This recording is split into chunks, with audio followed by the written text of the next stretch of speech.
Sanibonani molweni ndiyamkela kweza TV ngesiXhosa. Lufikile ke guys usuku olukhulu ekudala lulindiwe lo memulo kaSibongile.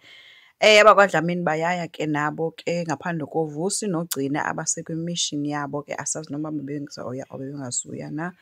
But ke kumuncu ke kubazali akho nto imnandi uphetheni ucinga unjengaye for uba at least makenzele ukwenzo abe nalo nje luncumo ongasoze kucace into yoba nyhani bona bobayi-2 abavani. So uthe ke njengaya lidlule elo ixesha ke loba sidlalela happy family, kodwa ke for namhlanje into endizoyenza yonke ndizobe ndisenzela nje ukwenzo. Wenzeni ku-excited kakhulu ke utitshikhani wethu uba abone ke uSibongile kuyo yonke ke le nto. So kwambambo ke amalungiselelo aqhubeka ke lusuku lomcimbi. uVelephi noSangweni basekhitshini. uVelephi uya-ayina into zakhe zokuyokusebenza kule nto yale cleaning yakhe ayenzayo. uSangweni uyambuza ke ngoba hayibo uzobe ungekho nemcimbini kaSibongile. uVelephi uthi ha-a kawube ngekho yena une-client and i-client yakhe imfuna namhlanje nakanjani akazikwazi ukukhanselisha uzomxelela uSibongile naye uyawu-understand. Bathe besancokola ke wafika kuSibongile yama namatshitshi behambe becula. Bathe ke befika bafikela kubo ke bephikisana ke ekhitshini abuze kuSibongile hayibo wa-ayina uyaphi? Athi komnye hayi une-client yahamba ntoni. Abe sesithi okay ke wena Sangweni at least uzawube ukhona. uSangweni naye wathi no nam ndizobe ndingekho because funeka ndiyothengisa izinto zam ka-government because olaa nto ugxothiwe akusawuthengwa kowabo ngoku funeka uzithengisa apha esitratweni.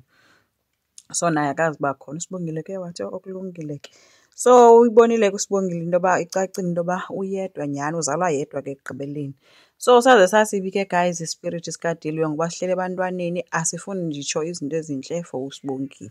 Phofu ke uVelephi ke imjikele yonke loo nto yakhe beyihamba esiya kuloo ndoda because ubuye sebalisela itshomi yakhe into yoba yeyi indoda ibiseyimfuna apha oko ithi akasondele. Ubuye eyinto engcangcazelayo esingamazi noba ayimenzanga nto nyhani na indoda kodwa ibingacacile uba bekungekho nto iyifuna ngozoklinelwa ngaphandle uba ibifuna ukulala nje naye. So ukuhamba kwakhe kube lilize because ubuye ekhala qha instead akho nto yonwabela. Sazi ke nokuyoyibalisa nakowabo into yoba akusakusebenzekanga ngenxa yezi sketi ke athi mazinxitywe ezimfitshane ngabanye. Kumkiwe ke guys ngabantu bakwaDlamini sebekwambambo bonke.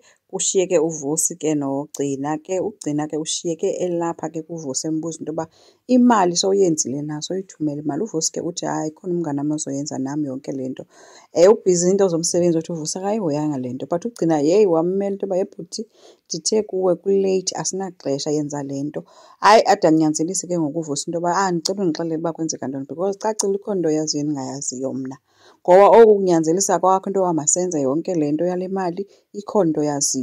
Abe sesithi kuGcina cela uhlale phantsi kathi kanti yana into yoba izawungena kanjani kuwe kodwa ke ngoba sesilapha because bengenayo i-option bekunyanzeleka into yoba makamxelele.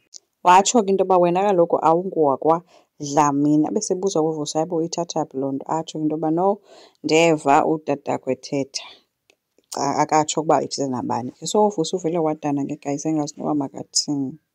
Exhopho ke umcimbi uyaqala ke guys kuphahliwe ezinyanyeni. Kucelwa yonke into entle ke for uMafungashe. Babonakele ke uSibongile becula kumnandi ke kanti nophetheni uye wabonakala ke ebona uNomfundo ethetha noSamke othuswe yinto yoba kanti bayavana. Abe sebuza uba bazana phi bengasatsho kanjani uba bazitshomi. uNomfundo besesithi ke nakaye kanti yintoni erongo ngoba evana noSamke. uPhetheni ke uye wamlumkisa ke sithi ke not wonke umntu ohleka naye uyitshomi yakho so lumka. Uye washiyeka ke enemibuzo ke uNomfundo uba umthetho wakhona kwenzeka ntoni. So ententeni ke unjengaye behleli ecaleni komkakhe uSamke noNomfundo bebehleli bobayi-2. Utata uVuma ke bebonakala ke eziqhenya ke bethunana ngoncumo abenalo ke nemincili anayo ngentombi yakhe. uSibongile ke uzile ke kule nto uba kuculwa ukuthatha induku okanye umkhonto waza phambi kotatakhe wazohlaba phaa phambi kwakhona enzela uba eze ke naye utata uVuma azompha imali. Then kwaphakama uVuma waye womnika imali. Emveni koko wabe seba kuphinda ithatha futhi uSibongile wayibeka phambi konjengaye naye unjengaye waphakama ke yobhiyoza esina wabe sempha ke imali. unjengaye akanayo nje into ethi ikhona into endiyaziyo ngokwenza yonke into kuye inormal. uSamke ke yena guys njengoba behleli phaa noNomfundo uyaqhubeka ke yena nokuplota into yoba wena indoda ekufaneleyo nansiya. UNomfundo ke besithi ke hayi mina ndiphumele emadodeni atshatileyo. Kodwa-ke unjengaye ebekhe wamfonela uNomfundo ethetha naye kumnandi nje eblasha uNomfundo because unjengaye besithi hayi akekho umuntu omsapote njengaye ebomini bakhe. So i-possible into yoba bona bobayithuba zophinde babuyelane. Phetheni ke zama ukuncokolisa ke unjengaye akekho kwakule nto ke umxelele ukuba kusukela namhlanje uyaphuma yena kuye and uthe ke mna sendifayile for i-divorce, abantu abazothetha nawe ngoku ngamagqwetha am. Yho, othuke leyo kuPhetheni uba hayibo njani sowukuthiwa ke nditsho ne-divorce. Abe sesithi ke unjengaye wena undondlise umntana ndingamzaliyo and uzayibhatala yonke le nto uyenzileyo kum. So kuvele kwakubi ke uPhetheni kwajala yonke le nto ebeze kuye. Wabe sesithi kunjengaye ismayili kaloku sisi, abantu basijongile funeka siqhubeke sinalaa mpilo yethu. Kubani ongasmayili emva kwebhombu engaka? Yho, unjengaye guys. So ke uVumi uye waphakama ke guys ke kwelokugqibela ke esithi uba ukhona umntu osele ngaphandle kuyo yonke into ebisenziwa apha angasaleli kule nto yokugiftwa kwaSibongile ke. Hayi ke yabe seyisitsho ke ingoma ke ngapha ngemva kaNokwenzo utsho isihlalo phofu ke then amadoda ayamlandela ke kuloo nto yakhe ayiculayo, uyasina wenza everything. Wabe siya phambi koSibongile. uSibongile ke akwencumile ke guys ebona umntu wakhe. Ufika woguqa ke saNokwenzo wabe sekhupha laa ringi yakhe ke. Yho, wothuka ke uSibongile. So wonke umntu ke bothukile ke guys nje utata kaSibongile kodwa uyayazi but nje uyayibona ngoku yeyi le nto iyenzeka nyhani lo mntana uyahamba.